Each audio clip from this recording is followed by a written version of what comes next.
Hello friend, welcome to my channel English study platform. आज हम एक और कहानी पढ़ेंगे। कहानी है बतख और मेंढक की। साथ के साथ में मैंने आपको हर वर्ड का मीनिंग लिखा हुआ है और ग्रामर के रूलों को मैं आपको अच्छे से समझाऊंगा, एक्सप्लेन करूंगा।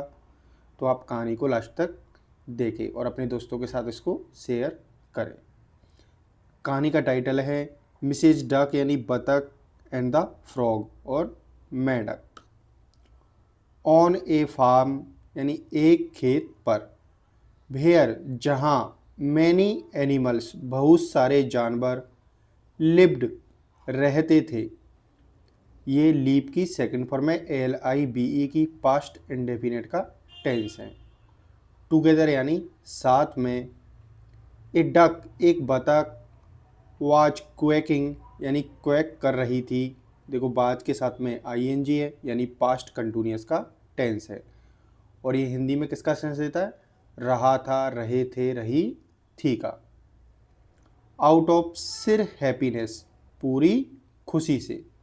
वो पूरी खुशी से क्वैक कर रही थी। सिर का मतलब होता है पूरी तरह से। सी हैड जस्ट लेड, उसने अभी अभी दिया था। हेड प्लस वर्ब की थर्ड फॉर्म है यानी पास्ट परफेक्ट का टेंस है। और पास्ट परफेक्ट का यूज कब करते हैं हम? जब कोई दो काम एक साथ हो रहे हो, पर जो काम पहले होता है उसको हम पास्ट परफेक्ट में लिखते हैं।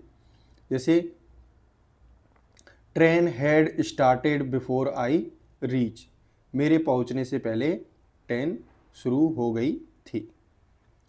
सी हैड जस्ट लेड, उसने अभी अभी दिया था।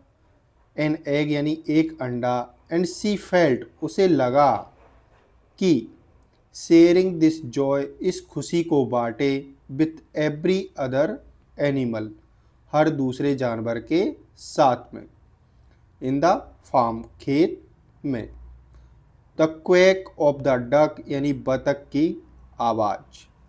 अनॉयड, परेशान कर दिया या परेशान कर रही थी। एक ग्रम्पी फ्रॉग, एक चिड़चिड़े मेंढक को। हु, हु यहाँ पर रिलेटिव प्रोनाउन है जो किसके लिए आया है? यहाँ पे फ्रॉग के लिए आया है। तो लिविंग के लिए हम हु का यूज करते हैं रिलेटिव प्रोनाउन के रूप में, और नॉन लिविंग के लिए विच का यूज करते हैं। लिव्ड रहता था, नेक्स्ट टू द पॉन्ड, तालाब के पास में। ही यानी वह, कंप्लेंट शिकायत करने लगा। एक कंप्लेंट की सेकंड फॉर्म है COMPLAIN की, ED लगाकर इसको पास्ट में लिखा गया है। Why is the duck so noisy, बतख इतना शोर क्यों मचा रही है?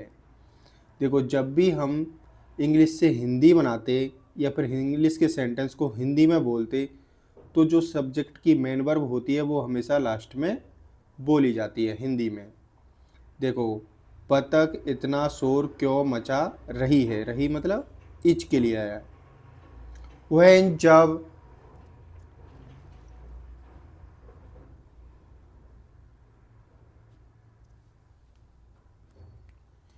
ही could not take the noise any more, वह शोर को और बर्दाश्त नहीं कर सका। ही वेंट, वह गया, ये गो की सेकंड फॉर्म है। टू द डक, बतख के पास। एंड सेड, और कहा। मिसेज डक यानी मिसेज बतख। वाई आर यू साइटिंग, तुम क्यों चिल्ला रही हो?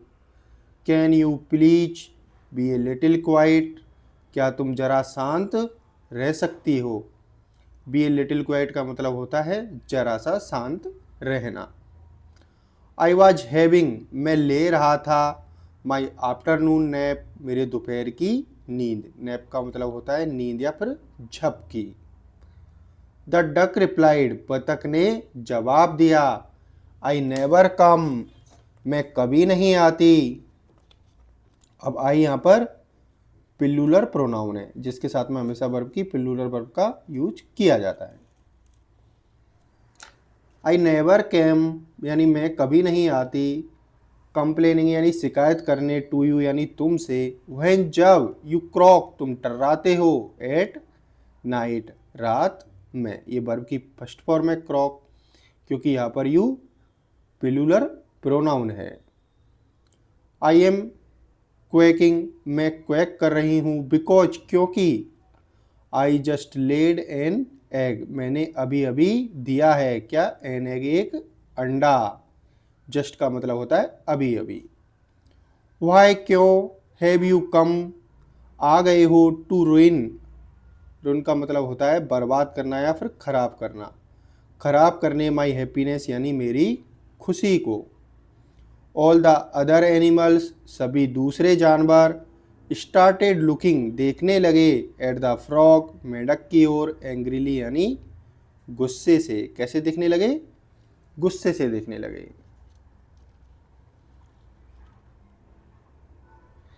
सीइंग यानी देखकर, एवरीवन हैप्पी यानी सभी को खुश, फॉर द डक, बतख के लिए, द फ्रॉग यानी मेंढक, to he join, to join मतलब शामिल हो गया, इन द सेलिब्रेशन, उत्सव में, सभी को बतख के लिए खुश देखकर मेंढक भी उत्सव में शामिल हो गया। सीइंग यहाँ पर प्रेजेंट पार्टिसिपल है। प्रेजेंट पार्टिसिपल का यूज कब किया जाता है, जब दोनों चीज़ें साथ साथ हो रही हो। देखो, देखकर मेंढक उसमें शामिल हो जाता है, यानी उनको देखकर ही वो शामिल हो रहा है, ऐसा नहीं है देखने के बाद शामिल हो रहा है, देखकर ही शामिल हो रहा है, पर वो भी खुश रहेगा उनके साथ में, सेलिब्रेशन सभी मनाएंगे। मोरल क्या है, डोंट बी क्रैंकी यानी चिड़चिड़ा नहीं होना चाहिए, ऑन अदर्स हैप्पीनेस, दूसरों की खुशी पर। अपोस्ट्रोफी एस हमेशा का, की का सेंस देता है, ऑफ प्रपोजिशन का सेंस देता है। देखो, अब मैं थोड़ा सा और बता देता हूँ आपको। जब भी हम पास्ट कंटिन्यूअस टेंस का यूज करते हैं तो वो रहा है, रही है, रहे है, रहा था, रही थी, रहे थे, इनका सेंस देता है, यानी था, थे, थी का सेंस देता है जब भी हम हिंदी में बोलते हैं।